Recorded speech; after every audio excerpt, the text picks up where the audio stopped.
नन्हा चराग और अंधेरा जंगल। एक गांव में अली नाम का एक नन्हा सा लड़का रहता था। अली को अंधेरे से बहुत डर लगता था।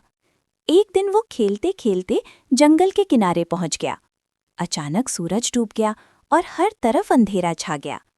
अली रोने ही वाला था कि उसने जमीन पर एक छोटा सा चराग देखा।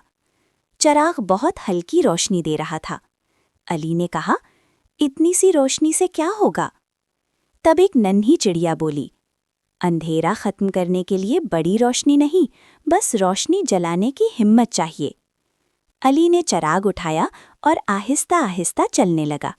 जहां जहां वो जाता, रास्ता साफ होता जाता। आखिरकार अली बेहिफाजत घर पहुंच गया। अम्मी ने उसे गले लगा लिया। अली मुस्कुराया और कहा, अब मुझे अंधेरे से डर नहीं लगता। सबक: छोटी सी कोशिश भी बड़ा मसला हल कर सकती है। हिम्मत हो तो अंधेरा भी रास्ता दे देता है।